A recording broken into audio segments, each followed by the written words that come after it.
suppose this is Christmas come early for you with a guy with this sort of status being recruited in.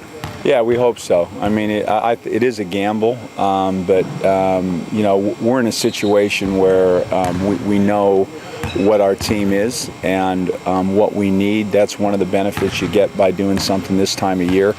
We needed 20 points a game out of Cortez's position, and obviously with Cortez being hurt and now getting an opportunity to make a change, that's the piece we were looking for. So we want to get some more bums on seats. We're under the bar to win the championship. We need some more offensively.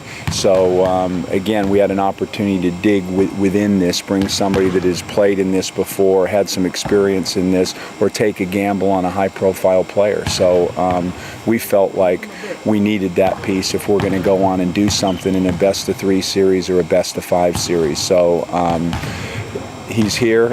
We've done our research, and again, it's hard from when you're over here doing that, but the calls I made were positive on him, and you know, he obviously has a nice body on him. He's a nice athlete, and again, jury's out, but we're excited.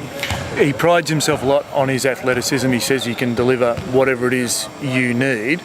And you saying you need out of him that offensive side of things. What about the defense as well? It's something you pride you and your team on? Yeah, well, I mean, one of the things when you get an ex-NBA guy, and you know, obviously this is down a level from what he's played in. Your issue usually is the tenacity, and that really points to the defensive side of the ball. And that side of it for us is our bread and butter. It's what we pride ourselves on. It's how we've gotten to where we are, and it's something that we discussed over the phone. He understands it. He knows what's expected. We'll see. But it's, if you don't have that, it would have an effect on the whole team because we pride ourselves on that. So he has an understanding of what's required, and the defensive side is very important. But also, we needed somebody again that can break people down off the dribble when you need a basket. And again, being in the playoffs deep in the last few years when we've won it.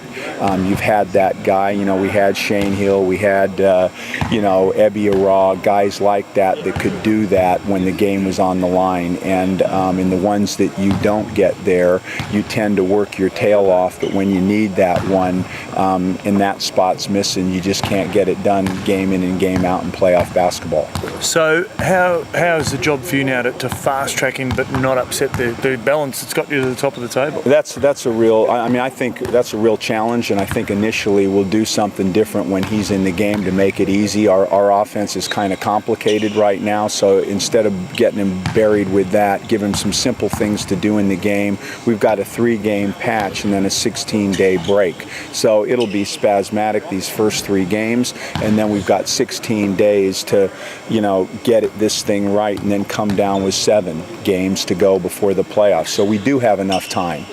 The first 3 games, like I said, try to free him up, keep it simple, and then get something going during that 16 break before the last 7 games. Is he a chance for Boxing Day? Yeah, he is a chance for Boxing Day. I would expect him to play. Again, he wouldn't be a major part of the game plan, but he's somebody that you can throw in and get a feel for it. And hopefully, again, he looks like he'd be fairly entertaining, so maybe he'll bring a few people to the game. Yeah, he looks like he's ready to go. What about Boxing Day and beyond? How are the Dragons positioned at the moment? You're just keeping the hand on the tiller and keeping going forward? God, I mean, we've had an incredible season because, as I said before, when we put this together, we wanted to bring some tenacity to the Australian content and have a couple high-flying Americans that would put some points on the board. And we've had that tenacity with our Australian content, but the American content is a duo.